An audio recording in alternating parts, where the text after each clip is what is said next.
Ride Review, Yamaha FZ10. 1. What makes a good street fighter? In the past, the formula was simple: you would take a potent superbike, strip it of its fairings, and maybe attach a flat handlebar, shortened exhaust pipe, or some other distinctively urban modification. Boom. Dank wheelies. Now, the formula isn't quite as clear. Power is still a must, and a certain level of hooligan cred helps, but the market has begun to ask for more from these super naked or hyper-naked motorcycles. Commuter and touring duties have entered the space, electronics have become standard, and a certain level of refinement is expected. Such are the treacherous waters that the 2017 Yamaha FZ10 must navigate, all while hitting a budget-friendly price point. That is no easy list of criteria for a single motorcycle to juggle, but such is the nature of life, the universe, and everything.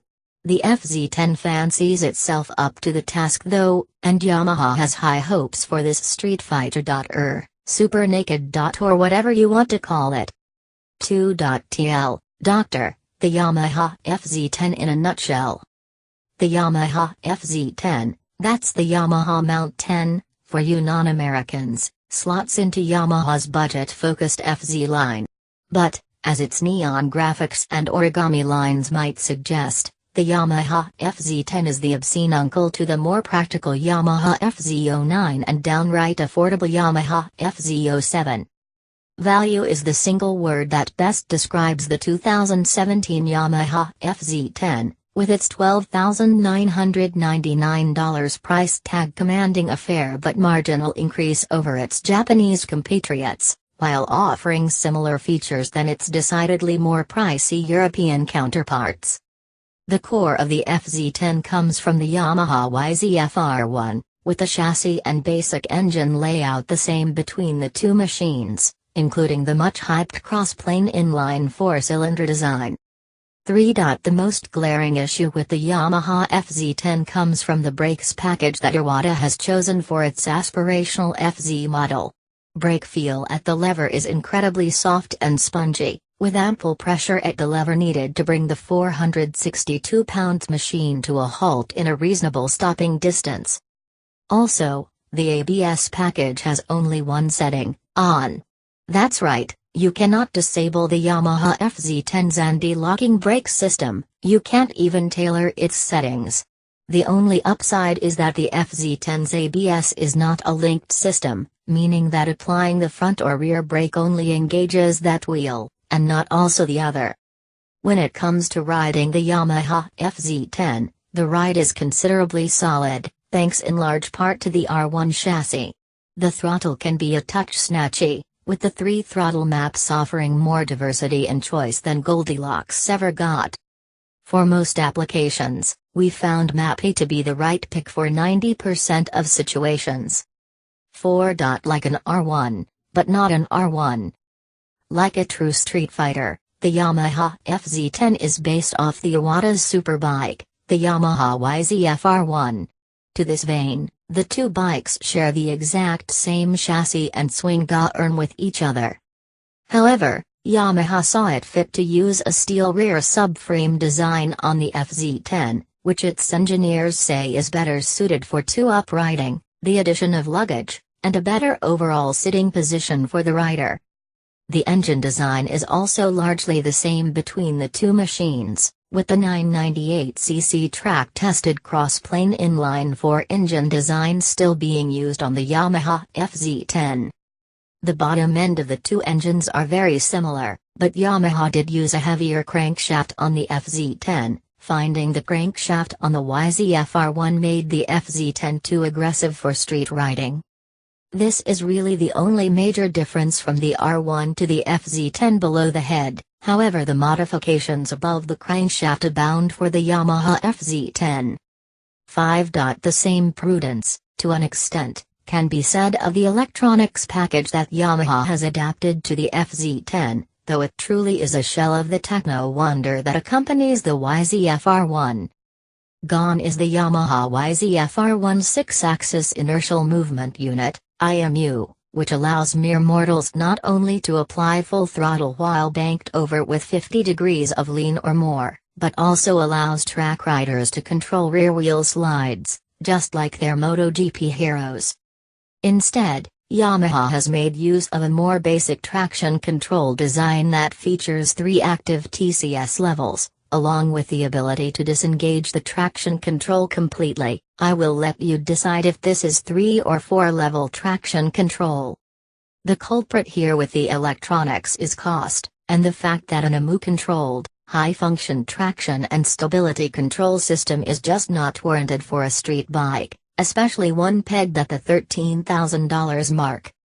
6. When it comes to the different throttle maps on the Yamaha FZ10, you have 3 choices: Standard, A, and B.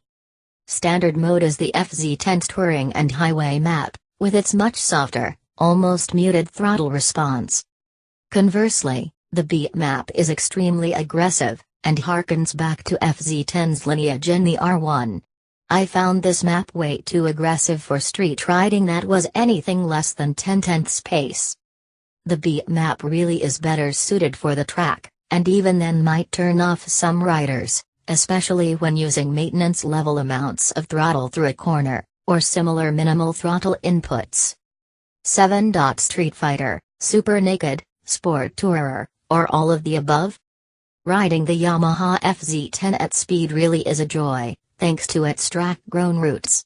The FZ10 can thank the YZF-R1 for its stable chassis, which begs to be leaned over through fast sweeping turns, of which our ride had in abundance. The steering is very neutral, which touring riders will benefit from, but sport bikers may wish for a little bit more turn-in from the chassis. This was a surprising revelation during my ride, especially on the tight and undulating corners on the tail of the Dragon, considering that the FZ10 and YZF-R1 share the same rake and trail. I would postulate that the differences in turn-in comes in part from the suspension pieces, which means there is some tuning that can be done to make the FZ10 feel a little bit quicker in its transitions. Obviously, there are differences in the 2 bikes' wheels as well. The Yamaha YZF-R1 has 10-spoke cast magnesium wheels, which is likely an even bigger factor. 8. For hooligans though, the story might be a little different. The tall gearing on the Yamaha FZ10 means wheelies are limited to first and second gear, unless you get some assistance from the terrain. Even in the lower gears, it takes a seemingly forceful amount of throttle to get the front wheel in the air.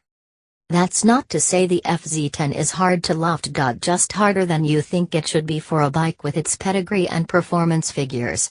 I chalk this result up to the final gear ratio, and would suggest a larger rear sprocket for those who are so inclined. 9. That's okay though, because what the Yamaha FZ10 lack is hooligan rawness, it makes up for with refined table manners. As such, sport touring riders will find a friend in the Yamaha FZ10, with the bike's comfortable ergonomics making a day's worth of riding feel like a fairly comfortable affair. This is still a capital S sport touring bike, mind you, with a sitting position that still has your legs tucked up in a crouch. Stretching every 100 miles will still be a requisite event when riding the 2017 Yamaha FZ10, but the bike begs to be ridden far, and at speed. The upper torso of the rider is upright, and there is good wind protection on the FZ10, that is to say, there is good wind protection on the FZ10. For a naked bike. 10. Michael Bay called, he wants his transformer back. Ook, there is no getting around the fact that Yamaha's designers made a very polarizing machine when they inked the lines of the FZ10. The motorcycle looks more likely to feature in a Michael Bay movie about robot aliens than it does in a 50-something's garage. To that vein, I will say that the Yamaha FZ10 looks better in person than it does in some press photos. I will also say that its Johnny 5 face grows on you over time. I will finish with the thought that when you are on the FZ10, you forget all about whether you are fighting for the Autobots or Decepticons. Caveats aside, it will be interesting to see what demographics respond to the Yamaha FZ10, as it sits at a very interesting intersection of riders,